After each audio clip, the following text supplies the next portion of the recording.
தென்காசி மாவட்டம் புளியங்குடி. இந்த பில்டிங் பார்த்திங்கன்னா சூரியநாராயணன் வந்து குளத்தில் வந்து கட்டியிருக்காங்க. இது கட்டியிருக்கிறது ஒரு பிஎஸ்எம்எஸ் முடித்த ஒரு டாக்டரு. அவர் மெடிக்கல் வேறு வச்சுருக்கிறாரு. அவருடைய நோக்கம் என்னென்னு பார்த்தீங்க அப்படின்னா, எங்கெல்லாம் வந்து அரசு புறம்போக்கு இடங்கள், அதாவது நீர்பிடிப்பு பகுதி எங்கெல்லாம் இருக்கோ அங்கெல்லாம் வந்து ஆக்கிரமிப்பு பண்ணி பில்டிங் போட்டு அந்த இடத்த விற்றுட்டு ஓட்டுறதா அவருடைய வந்து தொழிலாக வச்சுருக்காரு.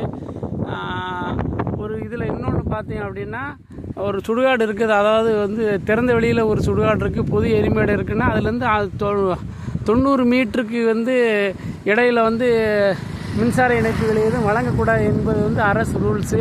ஆனால் இங்கே என்ன செய்யறதில்லை, யாருமே அரசு ரூல்ஸை ஃபாலோ பண்ணுறதே கிடையாது. எந்த அதிகாரியாக இருந்தாலும் சரி, அவங்க பண்ணுறது எல்லாம் வந்து ஆக்கிரமிப்பாளர்கள் உடந்தையாக இருந்து இதுக்கு முந்தின ஆட்சி வரைக்கும் அப்படி தான் இருந்திருக்காங்க.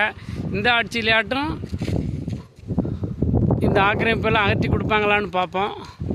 அப்புறம் பாருங்கள் அப்படின்னா, இந்த குளத்துக்குள்ளே குழந்தை மண்ணை குளம் தட்டியிருக்காரு பாருங்கள். அவர் வேலையே வந்து குளம் புறம்போக்கு எங்கெல்லாம் இருக்குது அங்கே தான் இருக்குது. இந்த சுடுகாட்டு நம்பருக்கு வந்து மொத்தம் 45 சென்ட் இருக்குது. 45 சென்ட் எங்கே இருக்குன்னே தெரியல. இதுவும் ஆக்கிரமிப்பில் தான் இருக்குது.